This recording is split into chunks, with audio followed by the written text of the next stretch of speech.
Bonjour à toutes et à tous, ravi de vous retrouver pour cette nouvelle vidéo. Aujourd'hui, on va se prêter à l'exercice prévision bourse 2021, bien que, voilà, c'est toujours pareil. On arrive sur la fin de l'année et il faut se projeter déjà sur l'année prochaine. Bien entendu, il y a un gros biais cognitif. En règle générale, c'est que la majorité des gens vont penser qu'il va se passer l'année prochaine exactement la même chose qui s'est passé cette année, dans le sens où on termine l'année en mode quasiment euphorie, en tout cas sur les petites capes, etc.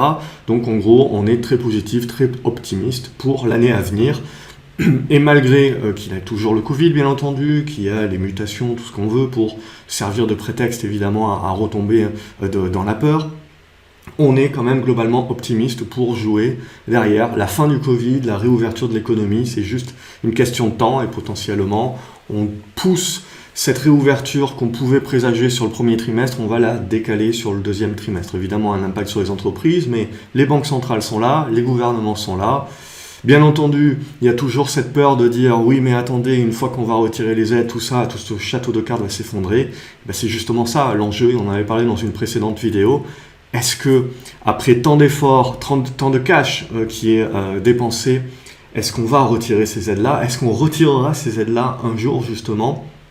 Puisque, est-ce qu'on ne va pas trop habituer justement le monde à ces aides-là, et maintenant demander aux gens de faire des efforts, demander aux gens de réduire les dépenses, etc., réduire les déficits, lorsqu'on a justement trouvé des milliards comme ça aussi facilement, puisque les taux sont très bas, voire même négatifs pour la France, et ben ça va être compliqué à faire passer. Donc on rentre, je trouve, pour la prochaine décennie, on rentre dans quelque chose de très intéressant. Alors, très intéressant d'un point de vue vraiment purement intellectuel et de suivi, bien entendu. C'est pas forcément très intéressant pour tout le monde parce qu'il va quand même y avoir très certainement des aléas économiques qui forment également des aléas au niveau de l'épargne. Bien que ce que l'on voit, c'est qu'au niveau de l'épargne, on a quand même énormément augmenté l'épargne. Donc sur 2021, il y aura cet effet soulagement à un moment donné.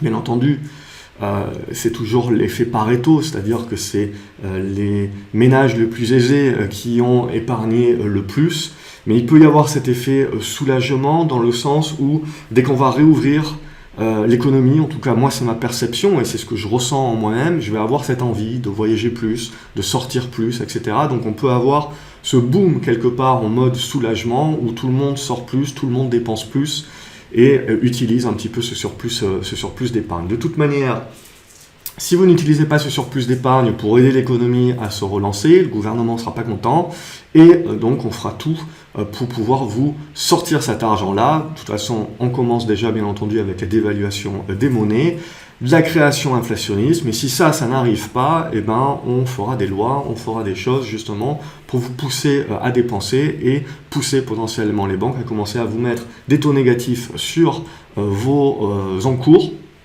Et là, évidemment, très rapidement, on poussera un petit peu tout le monde à la consommation. Donc ça, c'est une première idée. Deuxième idée, on va faire un petit topo sur le dernier rapport de Bank of America. Si vous avez suivi mes dernières vidéos, on en avait parlé dans une vidéo de sentiment de marché. Bien entendu, c'est toujours à prendre avec des pincettes, c'est du sentiment de marché. Donc c'est totalement subjectif et comme je vous l'ai dit, c'est blindé de biais. C'est-à-dire que les gérants qui ont bien performé cette année vont croire que tout va se passer dans le meilleur des mondes possible l'année prochaine et vont donc penser qu'ils vont très bien performer.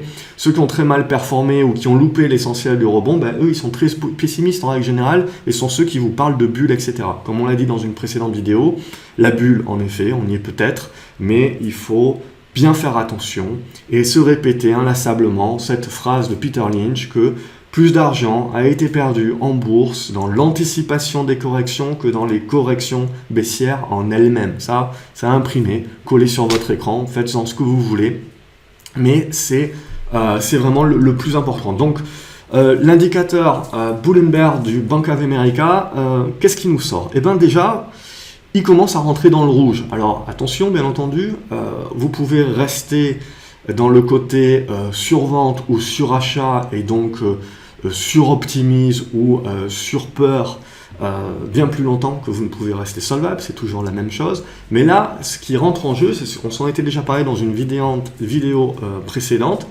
c'est qu'en gros, selon leurs indicateurs, ce que l'on voit en gros, c'est que les flux d'achat sur action sont énormes, au plus haut, tout le monde s'est positionné dorénavant, tout le monde était resté sur le bas-côté pendant des mois, tout le monde s'est positionné, donc c'est ce qui a permis également cette hausse exponentielle.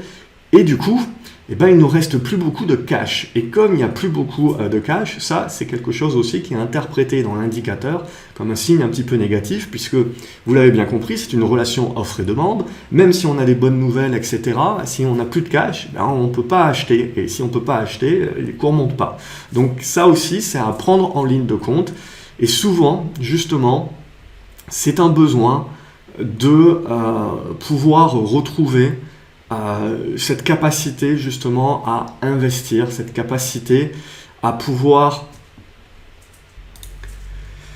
avoir besoin de souffler. Donc il faut comprendre là aussi le prorata, c'est-à-dire qu'on peut très bien demeurer dans ce retournement haussier que le marché a acté, mais à court terme, on peut également donc corriger ces excès de court terme, tout en n'handicapant pas et ne retournant pas le signal qui a été donné à moyen terme. Donc c'est ça aussi, c'est comme cela aussi qu'il faut le comprendre, c'est qu'à un moment donné ou à un autre, vous avez très peu de cash, donc on est obligé de prendre du crédit, donc on augmente les crédits. Et quand vous allez justement avoir à un moment donné une correction au prorata, vous allez avoir des appels de marge.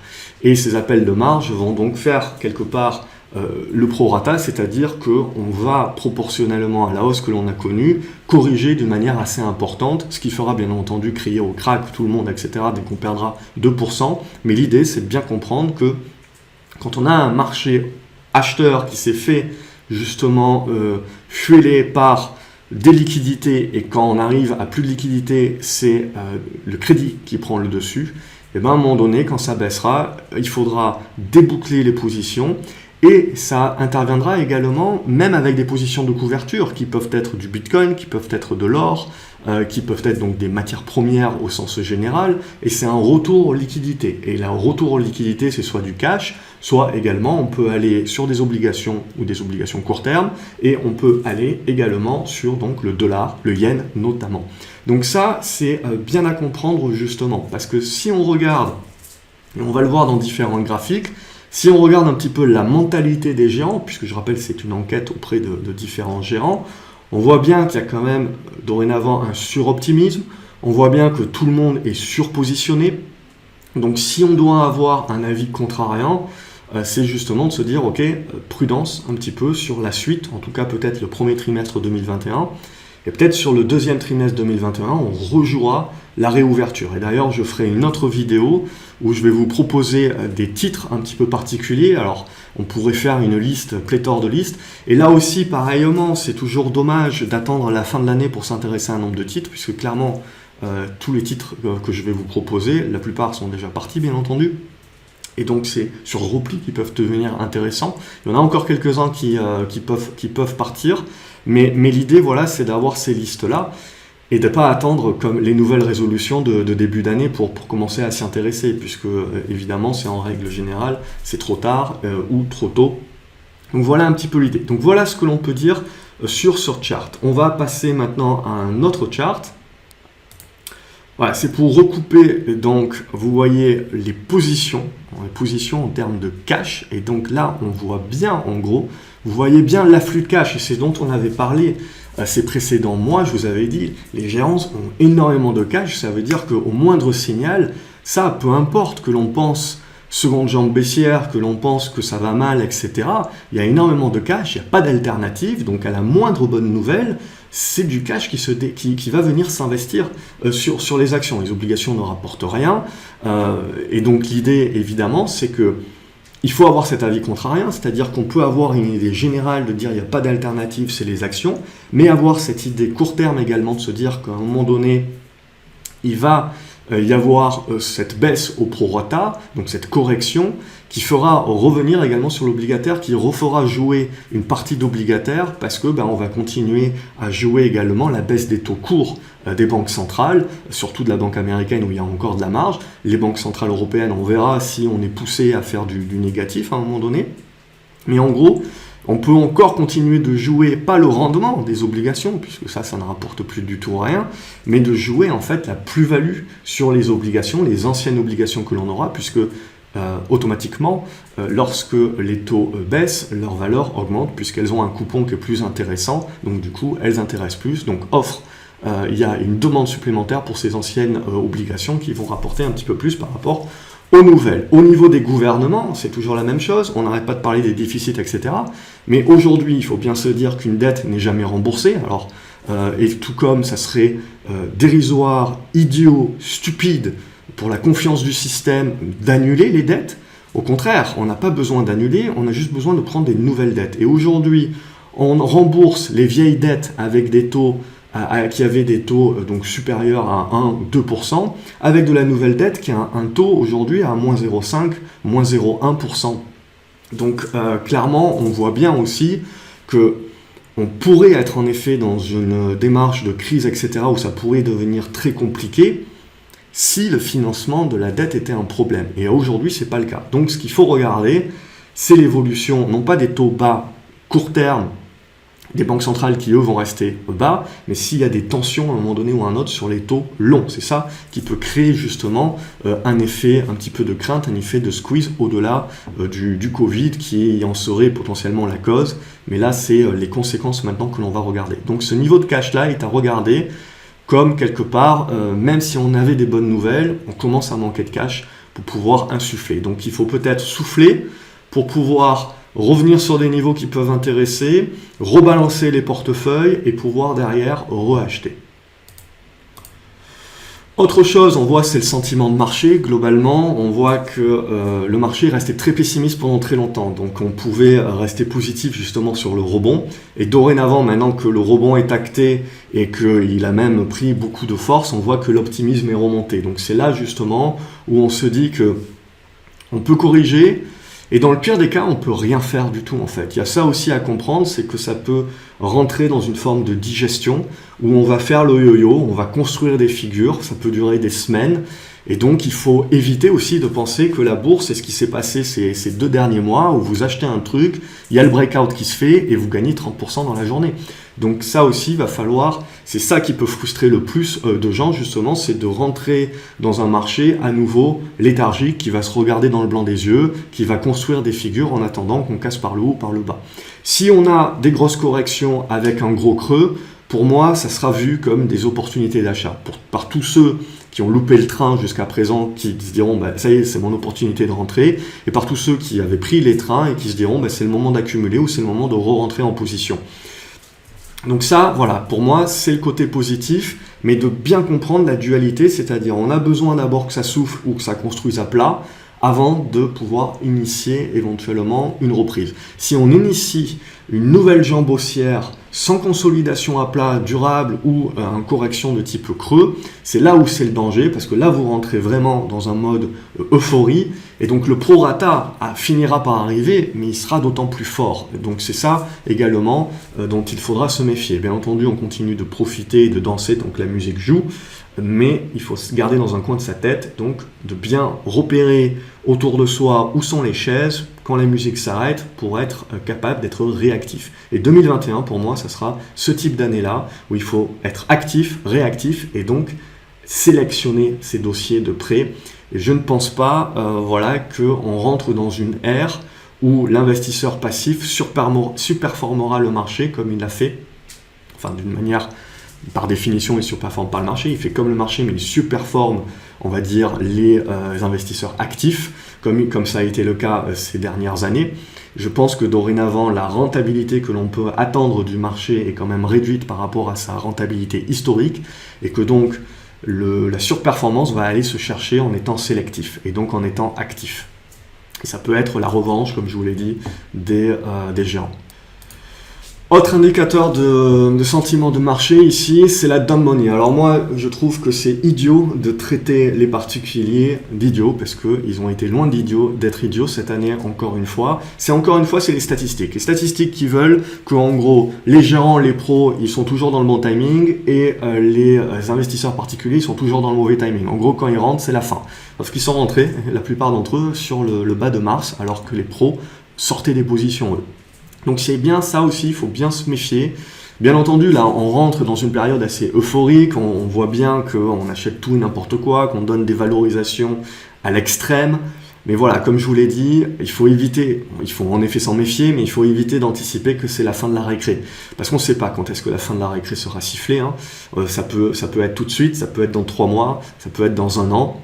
On est dans des éléments aujourd'hui qui font qu'il y a des liquidités il y a des relations offre-demande. N'oubliez pas également qu'on va redonner le droit aux entreprises de verser des dividendes et on va leur redonner le droit de faire des buybacks. Et comprenez-moi, l'avenir est incertain, donc une entreprise ne va pas nécessairement utiliser son cash qu'elle a sauvegardé ces derniers mois par manque de visibilité en investissant dans des nouveaux projets, puisqu'on reste très incertain sur ce niveau-là. Mais du coup, qu'est-ce qu'elle risque de faire? Elle risque de racheter ses propres actions, parce que là, au moins, elle est quelque part sûre, entre guillemets, du ROE, du return on equity qu'elle peut en obtenir. Donc il ne faut pas négliger également que malgré le fait que l'on voit que les gérants, ils ont plus beaucoup de cash, que donc on est pleinement investi, qu'il va falloir certainement souffler, il peut y avoir dans cette relation offre et demande donc un retour des buybacks et un retour également des achats pour aller chercher du dividende, etc. Donc il ne faut pas négliger également cette relation offre et demande au-delà d'une simple interprétation, je dirais, macro et microéconomique des éléments. Voilà, et ça c'est un autre chart également qui nous montre un petit peu l'influx dans les fonds. Donc on voit un petit peu cette force depuis octobre-novembre, on voit en effet cet influx massif de cash. Donc un gérant, quand il va recevoir du cash, qu'est-ce qu'il fait? Il doit l'investir sur le marché, donc il reçoit un peu plus de cash. Donc ça aussi, il ne faut pas négliger le fait que les gérants, ils n'ont plus beaucoup de cash actuellement, mais ils continuent d'en recevoir. Et la fin de l'année, c'est propice à cela. Tout le monde fait le bilan de cette année, et on se retrouve avec de l'épargne. L'épargne ne rapporte rien, l'assurance vie ne rapporte rien.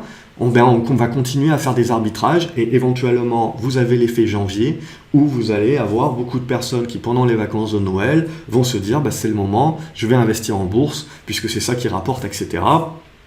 Et donc également ils vont investir dans des fonds de gestion, etc., dans des trackers, et tout cela, ça peut être une manne financière supplémentaire aussi. Donc il faut l'intégrer. Bien entendu, avec un avis contrariant, on se dit en règle générale, quand on a des flux comme ça super importants, c'est que ça va pas être super durable, puisque ça a tendance à arriver plutôt sur les fins de tendance que sur les débuts. Mais c'est ce qui peut vous permettre de continuer de jouer de la musique malgré les mauvaises nouvelles. On dit souvent que la bourse est irrationnelle, qu'elle tient malgré les mauvaises nouvelles. Oui, c'est parce que vous avez quand même du flux. Vous avez du flux de liquidité qui rentre. Et à contrario, on peut penser très bien que quand on va commencer à avoir des bonnes nouvelles, quand on va commencer à acter en effet la vraie reprise, le déconfinement, etc., c'est le moment où le marché va commencer à vendre, puisqu'il pensera que les gouvernements vont réduire leurs aides, il pensera que les banques centrales vont réduire leurs aides. Ce qu'elles feront certainement, mais je pense que ça prendra beaucoup de temps, parce que ce dont on va se rendre compte, c'est comme on s'en est rendu compte depuis 2010, c'est que dès que les banques centrales retirent un petit peu d'aide, ça s'écroule, il n'y a plus personne. Et ça, c'est parce qu'on ne laisse pas faire la politique de marché. Ça, c'est parce qu'on ne laisse pas faire la destruction créatrice de Schumpeter. Et donc, on essaye de sauver tout le monde. Et on rentre dans cet engrenage qui est que au bout d'un moment, on ne peut plus retirer les aides, puisque si on retire les aides, tout de suite, tout s'écroule. Donc ça, c'est là où ça va devenir super intéressant sur cette prochaine décennie, c'est de savoir à un moment donné comment on va réussir à retirer les aides. On voit le Japon, par exemple, ils n'ont jamais retiré les aides. Et ils ont fini par également acheter, au-delà de l'obligataire, ce qu'on fait déjà, acheter également des actions. Et ils détiennent à peu près 8% de leur capitalisation, de la capitalisation du Nikkei, ce qui est quand même pas négligeable. Donc ça aussi, voilà, on rentre dans des niveaux assez intéressants en termes d'administration économique. Là, ce graphique, je le trouve assez intéressant et je le commenterai comme ça. Ce que l'on voit, c'est qu'en gros, on a quand même, malgré la baisse du dollar, ce qui est très intéressant, c'est qu'avec la baisse du dollar, on va chercher donc des matières premières, et on va chercher à investir également sur les marchés émergents. Donc on a ces deux types-là qui sont, on va dire, quand vous avez une baisse du dollar, ce type d'investissements qui vont être privilégiés. Et on le voit également, les matières premières sont privilégiées aussi, puisque on est dans une dévaluation des monnaies, on est potentiellement dans un monde qui va repartir à l'inflation, donc également on privilégie les valeurs value, et on a beaucoup privilégié également les petites capitalisations value, donc avec des actifs nets également qui peuvent s'apprécier si un jour on a de l'inflation, donc en règle générale de l'immobilier, etc. des usines et compagnie. Donc ça aussi, c'est super important à comprendre, c'est que pendant 2 ans, ces 2 dernières années, il n'y en avait que pour la croissance. Et là, ce que l'on voit, il y aura toujours pour la croissance, on achète toujours des valeurs tech, etc., bien entendu, et de la green tech aussi, mais attention au niveau de valorisation qui sont atteints. Là aussi, il faudra s'attendre à ce que l'élastique est très tendu, donc il faudra s'attendre à un moment donné à ce que ça fasse du prorata, bien entendu. Mais à mon avis, le premier dip qui peut être fort sera vu également là aussi comme une opportunité d'achat. Donc je pense que le yo-yo n'est pas terminé. Mais là, ce que l'on voit, c'est qu'en gros, les gérants étrangers ne délaissent pas les US pour autant, même avec la baisse du dollar. Ce que je pense, moi, à terme, c'est qu'avec la baisse continue du dollar, à long terme, on délaissera pour venir chercher des valeurs value et qui sont surtout en Europe et au Japon. Et donc, on reviendra investir d'une manière domestique.